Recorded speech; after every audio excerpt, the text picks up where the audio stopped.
Hello everyone, welcome to DexStrats. Today we'll be talking about config pools on CryptoHopper. Config pools are a way to give an individual crypto coin or group of coins different settings to follow, such as trailing stop loss, take profit, and dollar cost averaging. You can also assign certain coins to use a different strategy. Let's get started. From your CryptoHopper dashboard, click Config on the left side of the screen.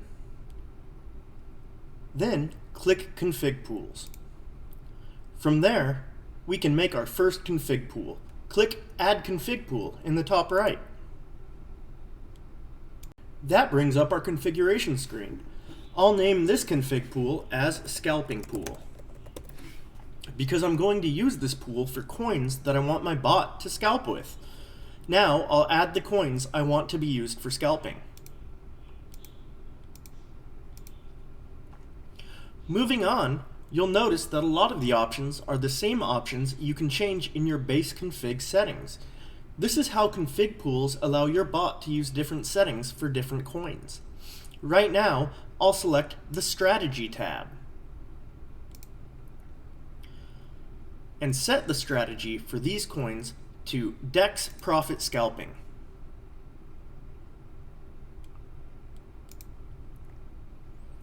I'll also adjust my TSL so that the coins will sell with small amounts of profit.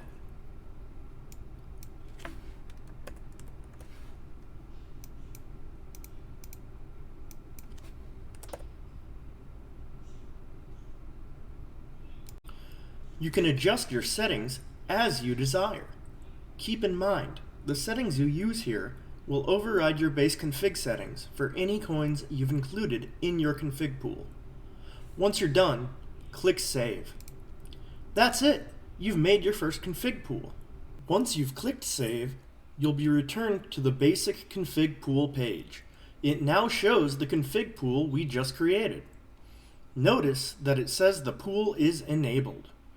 If you want to disable this config pool, you can click Edit, then Basic Settings, and toggle the switch to Disabled. Then click Save. Also, you can delete the config pool if you want to by clicking Delete on the main config pool page. Then click Yes, Delete Config Pool. That's it. That's config pools. Have a great day.